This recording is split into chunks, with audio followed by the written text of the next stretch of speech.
Well, we're finally here. The seventh and last, but most certainly not least, installment in the Hammer Frankenstein series, Frankenstein and the Monster from Hell, released in 1974. And I gotta say, it is eons better than Horror Frankenstein. So the plot essentially goes like this. A young surgeon, Simon Helder, played by Shane Bryant, is what you would call Frankenstein's biggest fan.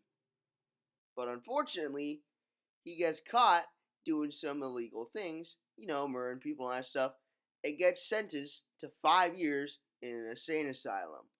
And when he gets there, Simon gets sprayed by a high pressure water hose and even bleeds out, only being saved by the presence of, well, I think you know it just again.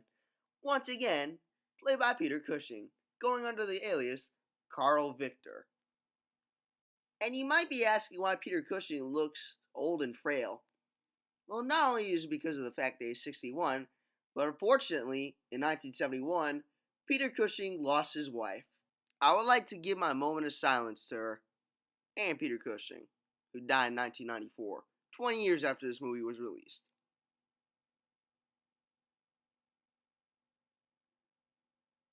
Alright, let's continue. Frankenstein takes Simon under his wing, and, along with Frankenstein's assistant, Sarah Angel Klaus, played by Madeline Smith, the two set out on a new experiment. Unfortunately, unbeknownst to Sarah and Simon, Frankenstein just goes out and kills random people for his experiments, all in the name of science. Frankenstein's experiment is the monster known as Herr Schneider, played by David Prowse, the only actor to play more than one monster in the Frankenstein series.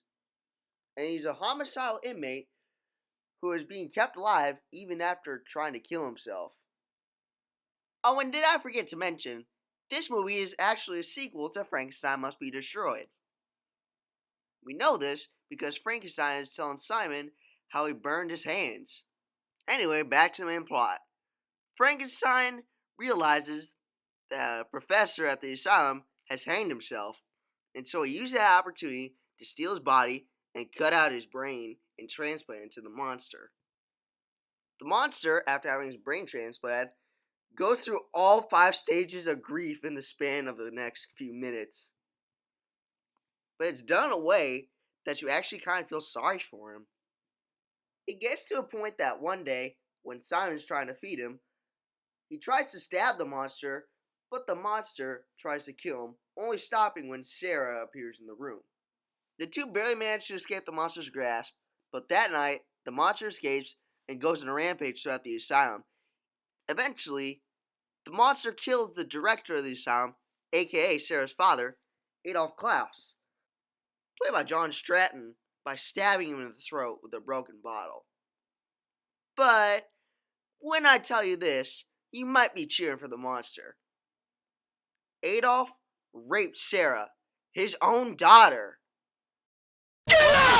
Anyway, the monster lumbers into a room where the asylum prisoners are and tries to kill him, but one of the guards shoots him in the groin and in the chest. As the monster lumbers about in agony, he sees Sarah and tries to touch her one last time, but the angry mob of prisoners beat him up and rip him to shreds. Frankenstein arrives, clears everybody out, and cleans out the scene before thinking of a new experiment and what he should do next. Overall, while it's a lot better than Horror Frankenstein, it's still kind of a mediocre movie. It ain't bad by any means, but it's the 7th film in the series, and it'd be pretty tired out by this point. It's just how it goes, okay? Overall, I rate this movie a 6.75 out of 10.